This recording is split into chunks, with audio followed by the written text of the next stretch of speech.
Hello बच्चों, आज मैं स्टार्ट कर रहा हूँ chapter number 1 crash course NEET 2024।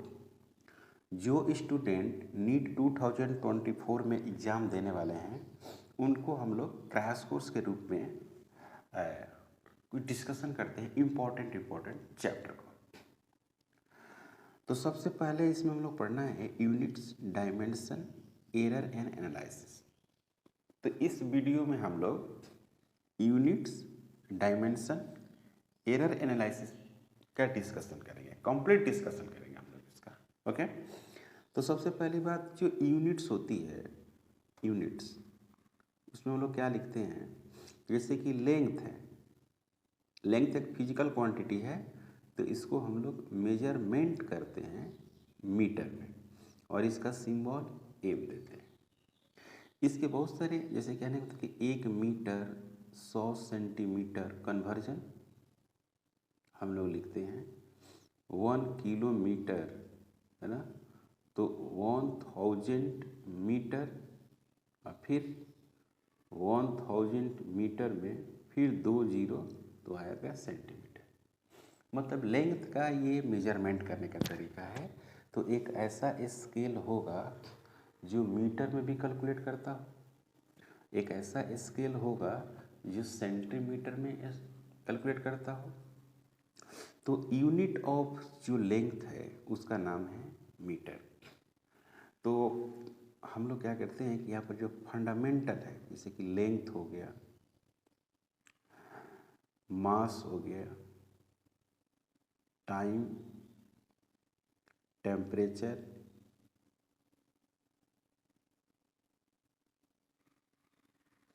Electric current,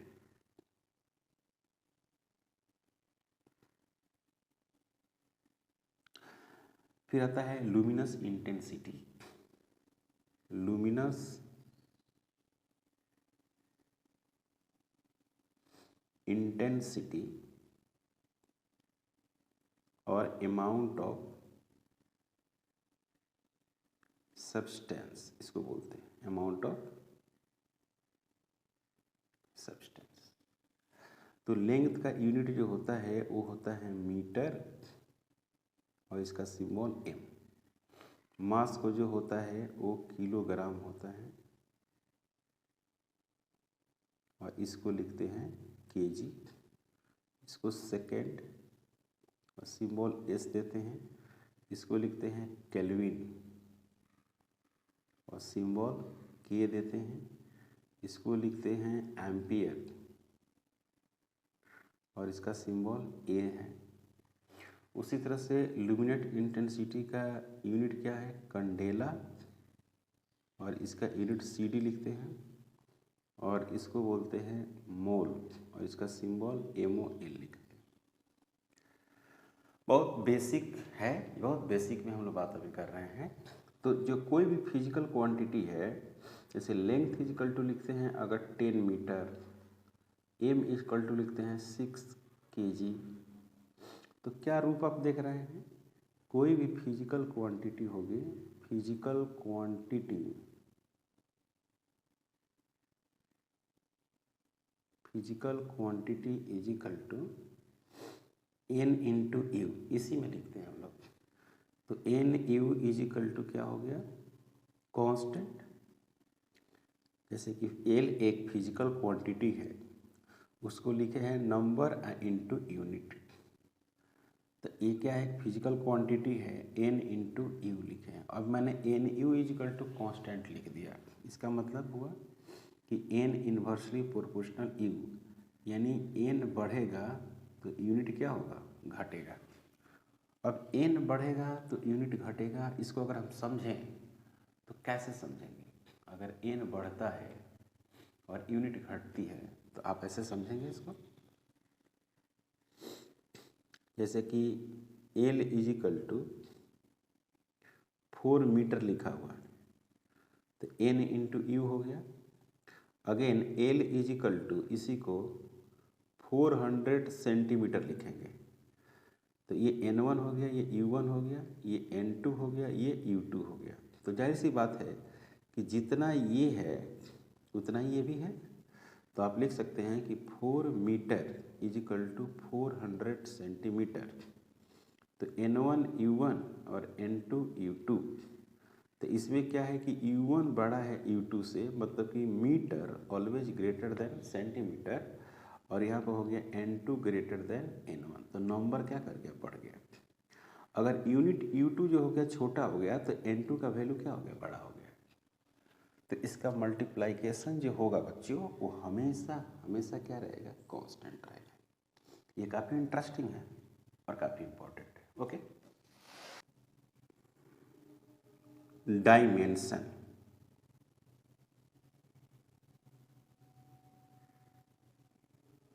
dimension से क्वेश्चन आता है, क्वेश्चन तो यूनिट्स से भी आता है, तो डायमेंशन से क्वेश्चन आता है। जैसे कि लेंथ है, लेंथ, तो इसका डायमेंशन हम लोग कैपिटल ए लिखते हैं, इस बात का याद रखना होगा। फिर मास है तो इसकी भी डायमेंशन हम लोग कैपिटल एम लिखते हैं, स्क्वायर ब्रैकेट। फिर टाइम है तो टाइम की भी डायमेंशन लिखते हैं कैपिटल टी। उसके बाद आता है टेम्परेचर, तो टेम्परेचर का डायमेंशन कई तरीके से लिखते हैं, टी भी लिखते हैं। टेम्परेचर का डायमेंशन केल्विन लिखते हैं, चाहे थीटा भी लिखते हैं। इलेक्ट्रिक करंट,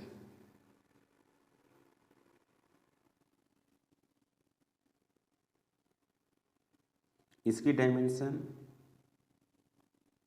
कैपिटल ए लिखते हैं या कैपिटल आई भी लिखते हैं। लुमिनस इंटेंसिटी,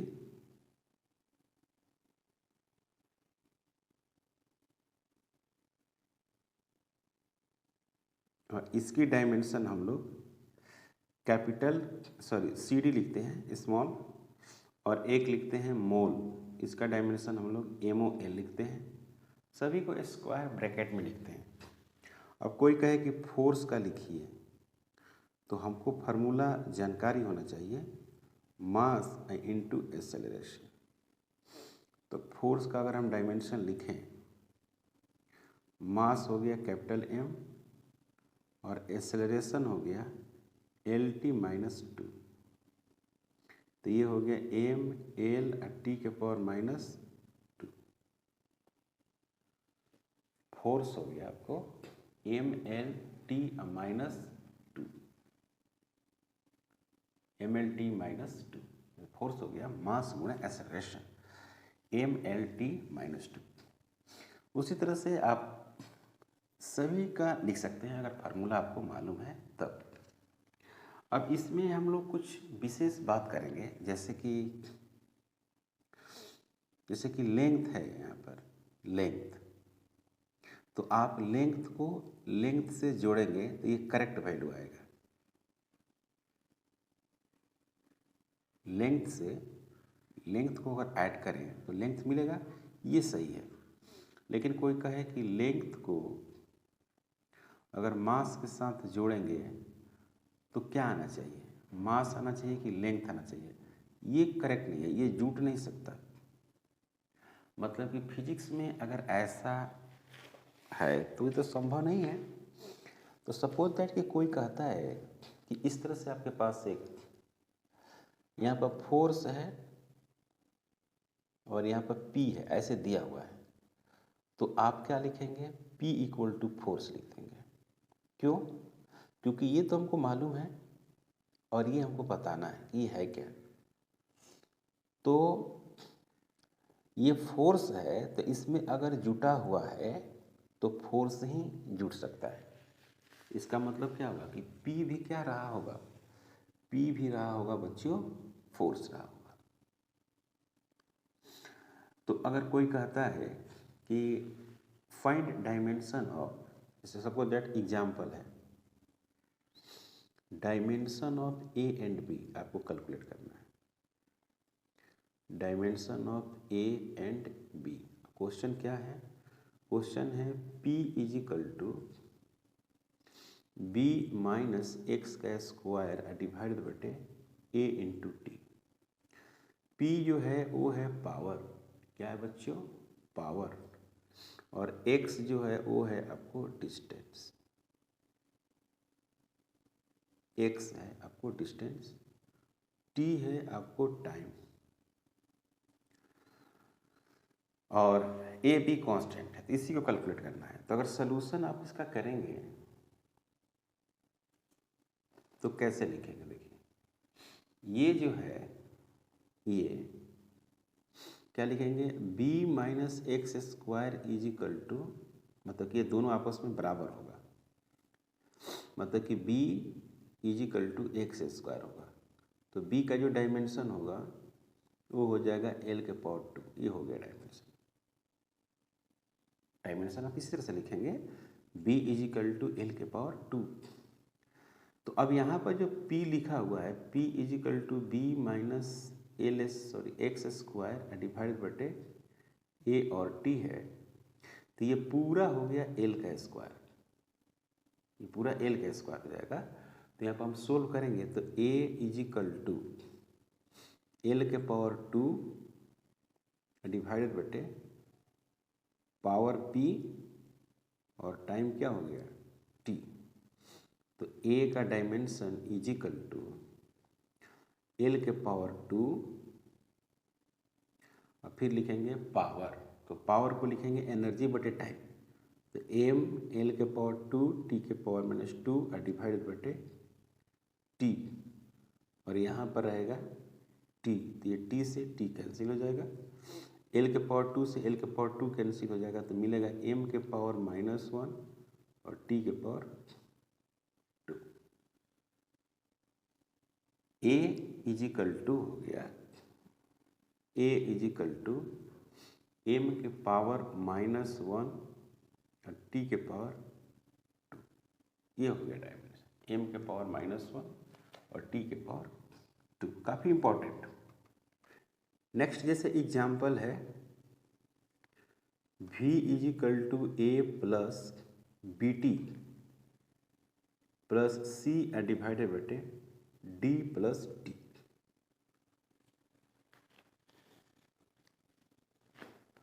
तो सबसे पहले बात, अगर a का अगर हम डायमेंशन की बात करें, a का डायमेंशन, तो इसका मतलब है कि ये सब आपस में जब जुड़ेगा तो इक्वल है ना होगा, तो ये वाले भी स्पीड ही होगा, इसका भी, ये भी वैल्यू स्पीड होगा, ये भी होगा स्पीड, क्योंकि तभी तो ये सब जुट के स्पीड बना है, तो आपस में सब स्पीड होगा, ये सब आपस में स्पीड ही होगा, तभी ये जुटा हुआ है। अगर ऐसा नहीं होता तो ये नहीं जुटता। ओके, तो हमको डायमेंशन निकालना है ए का, बी का और सी का, तो क्या लिखेंगे, v इज इक्वल टू ए लिख देंगे, तो a का जो डायमेंशन हो गया वो क्या होगा, एल टी माइनस 1 हो गया, यहाँ पर t मालूम है तो इसको फिर इसके बराबर कर देंगे, तो v इज इक्वल टू क्या लिखेंगे, बी टी लिखेंगे, तो b का जो डायमेंशन होगा वो एल टी माइनस 1 डिवाइड बटे t होगा, तो b का जो डायमेंशन होगा वो एल टी माइनस 2 हो जाएगा। इसी तरह से इसको बराबर कर देंगे, तो d इज इक्वल टू क्या हो जाएगा, t हो जाएगा, तो d का जो डायमेंशन होगा वो t के बराबर हो जाएगा। अब ये हमको मिल गया क्या, ये मिल गया हमको t पूरा, ये c है, ये v है, तो v बराबर क्या हो जाएगा, c डिवाइडेड बटे t, तो c का dimension is equal to v का डायमेंशन इंटू t का डायमेंशन, तो c का dimension equal to L T का पावर माइनस 1 और फिर क्या मिलेगा t, यहाँ पर क्या हो गया एल का डायमेंशन, यानी c का dimension is equal to L का डायमेंशन। तो ये काफ़ी इंपॉर्टेंट है, इस तरह के क्वेश्चन आपको रहता है। नेक्स्ट जो क्वेश्चन रहेगा, ऐसे क्वेश्चन रहेगा, जैसे एफ है, एम के पावर एक्स है, भी के पावर वाई है और आर के पावर जेड है। अब इसमें आपको एक्स वाई का वैल्यू निकालना है, find X Y and Z. X Y Z को कैलकुलेट करना है। तो कैसे कैलकुलेट करेंगे अभी हम इसको सोल्व करेंगे।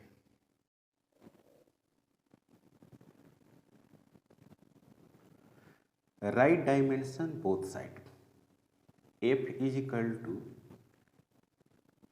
एम के पावर एक्स, वी के पावर वाई और आर के पावर जेड। इस तरह से डायमेंशन लिखेंगे। तो फोर्स का dimension M L T minus two is equal to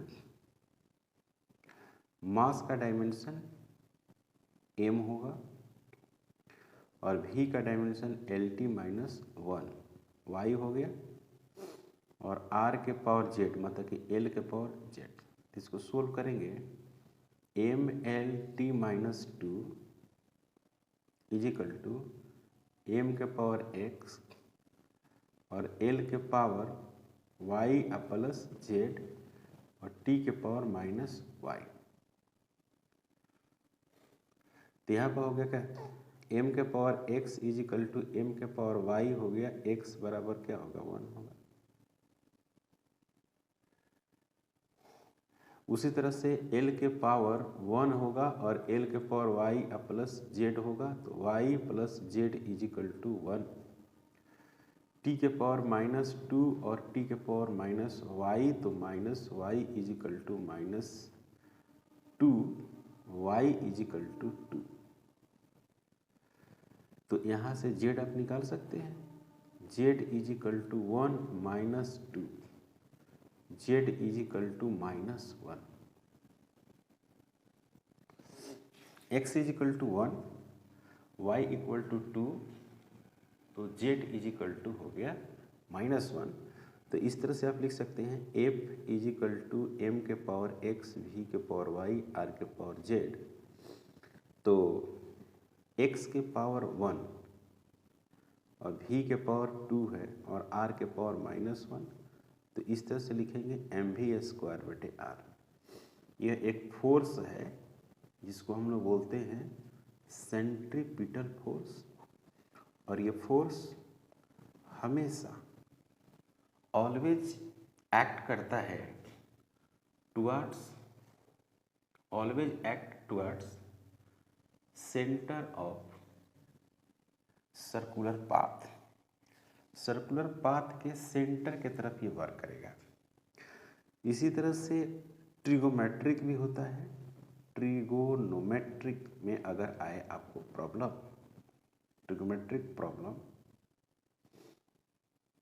जैसे कि ऐसे बहुत सारे इक्वेशन होता है इसमें ट्रिगोमेट्री लगा रहता है, जैसे कि F is equal to V है और साइन है alpha into T.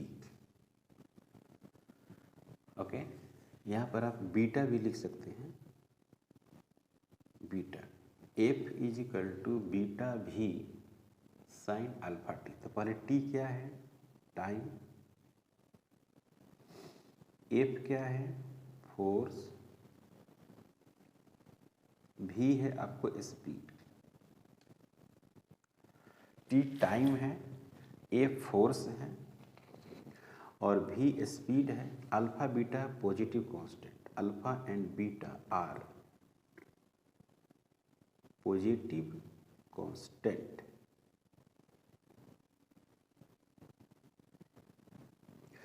Alpha beta are positive constant. तो हमको डायमेंशन निकालना है अल्फा का और बीटा का। तो सबसे पहली बात ये है कि ये थीटा है, ये है थीटा, और थीटा जो होता है वो होता है डायमेंशन लेस। याद रखेंगे थीटा क्या होता है, डायमेंशन लेस। ऐसा क्यों होता है, क्योंकि थीटा बराबर होता है एल बटे आर। तो एल का लेंथ और इसका भी लेंथ कट के क्या हो जाता है 1।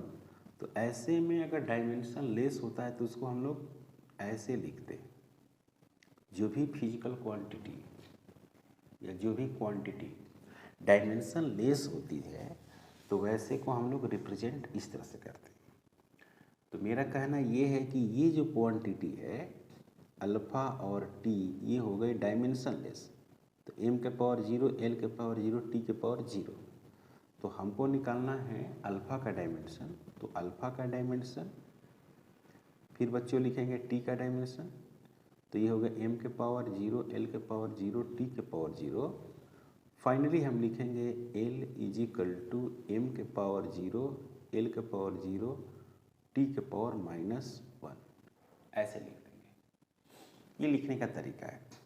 तो जब अल्फ़ा की हम बात कर रहे थे, तो एंगल को हमने डायमेंशन लेस कर दिया। अब हम बीटा की बात करेंगे तो साइन थीटा को डायमेंशन लेस कर देंगे। समझिए, now F is equal to beta V और साइन अल्फा इंटू टी। अब ये पूरा डायमेंशन लेस होगा, डायमेंशन लेस। बच्चों ये समझिए कि ये डायमेंशन लेस कैसे हो रहा है। Sine theta is equal to जो होता है वो परपेंडिकुलर बटे बेस होता है, तो ये भी लेंथ और ये भी लेंथ, तो लेंथ से लेंथ कट गया तो 1 आ गया। मतलब कि साइन थीटा को भी हम लोग इसके रूप में लिखते हैं, this is the dimension less. m के पावर 0, l के पावर 0 एंड t के पावर 0, तो दिस इज डायमेंशन लेस। तो यहाँ पर लिखेंगे f का डायमेंशन mlt -2। क्लियर है बच्चों? बीटा को हमको कैलकुलेट करना है, v का लिखेंगे lt -1। अब इसको सोल्व कर देंगे तो एक l से एक l कैंसिल हो जाएगा, t के पावर -1 है, यहाँ पर t के पावर -2 है, तो ये भी कैंसिल हो जाएगा, तो बच जाएगा हमको m या t -1। बीटा का ये डायमेंशन हो गया। तो काफ़ी सिंपल है, आपने प्लस माइनस वाला सीख लिया, पावर कैलकुलेट करना है ये सीख लिया, ट्रिगोमेट्रिक वाला सीख लिया। अब आप सीखिए एक्सपोनेंशियल वाला। एक्सपोनेंशियल फंक्शन का डायमेंशन अगर आएगा तो आप कैसे कैलकुलेट करेंगे। जैसे मान लीजिए कि लिखा हुआ है कि p is equal to F into C1 और e के पावर -C2v TQ, ऐसे लिखा हुआ है। ऐसे आपको इक्वेशन दिया, this is exponential, minus plus भी हो सकता है, प्लस रहे या माइनस रहे, उससे हमको कोई फर्क नहीं पड़ता। P जो है, P प्रेशर है,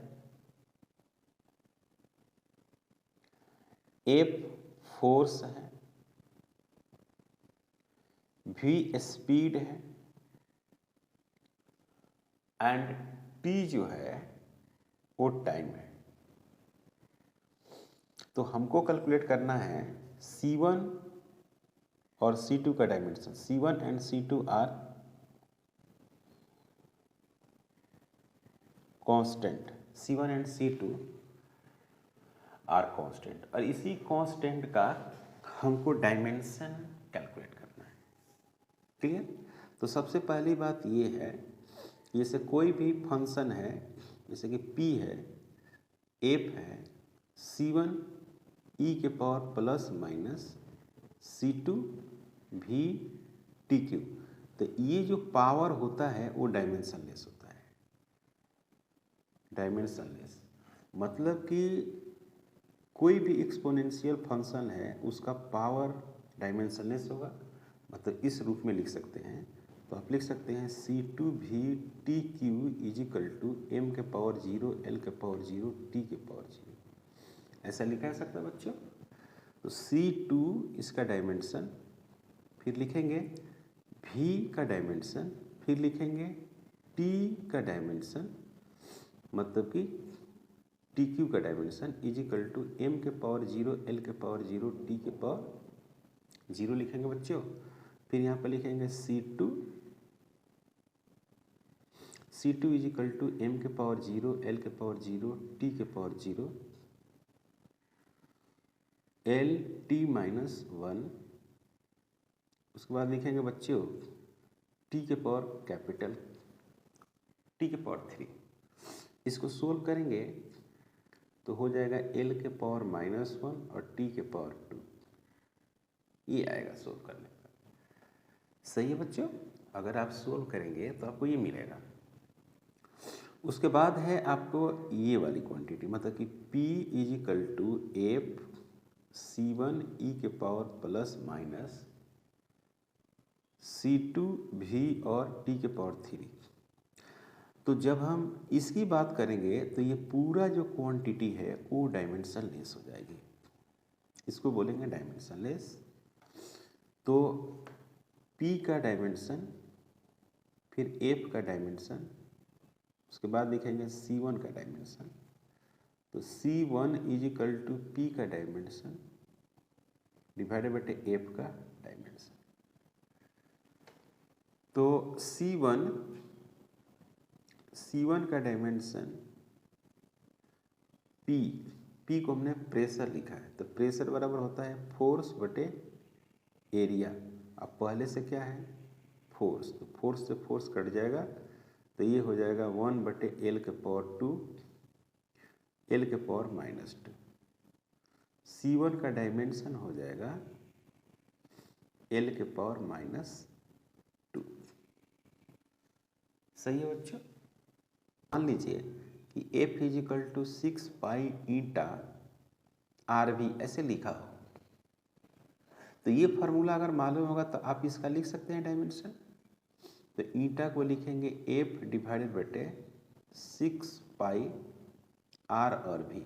तो ये नंबर है, तो नंबर का कोई डायमेंशन नहीं होता है, तो ईटा का जो डायमेंशन हो जाएगा वो हो जाएगा MLT, फोर्स का डायमेंशन हो गया MLT -2, और R का डायमेंशन हो गया L,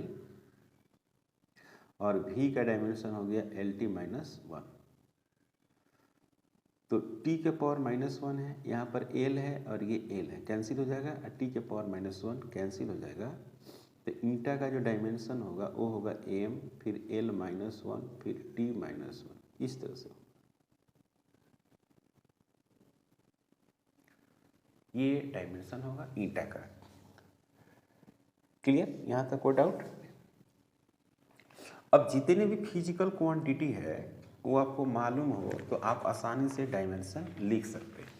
जैसे मैं बात कर लूँ इस तरह से कुछ फिजिकल क्वांटिटी का, जैसे ये हो गया मोमेंटम, इसका डायमेंशन है, कैलोरी इसकी डायमेंशन, लेटेंट हीट डायमेंशन। तो इस तरह से याद करना ये संभव नहीं है।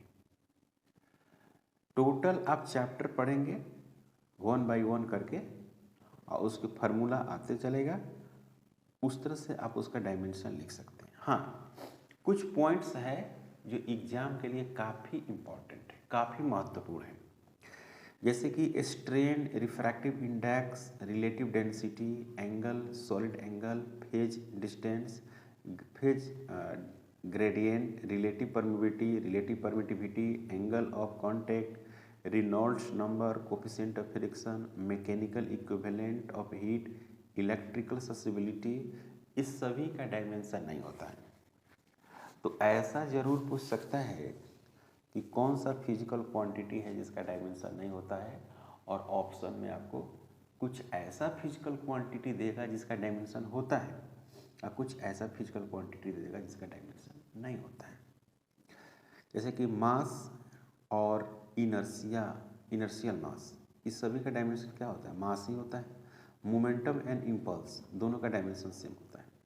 तो ऐसे भी क्वेश्चन आता है कि कौन सा फिजिकल क्वांटिटी है या कौन सा पेयर्स हैं जिसका सेम डायमेंशन होता है। जैसे मोमेंटम इम्पल्स सेम होता है, thrust, force, weight, tension, energy gradient, ये सभी फोर्स का डायमेंशन है। तो ये तो आप जानते हैं, ये जानते हैं, इसको थ्रस्ट को भी फोर्स बोलते हैं, एनर्जी ग्रेडियंट को भी फोर्स बोलते हैं। Pressure, stress, Young's modulus, bulk modulus, shear modulus, modulus of rigidity, energy density, all are the dimension of pressure. Pressure बराबर फोर्स बटे area. Angular momentum, Planck's constant बहुत फेमस है, इन सभी का डायमेंशन सेम होता है।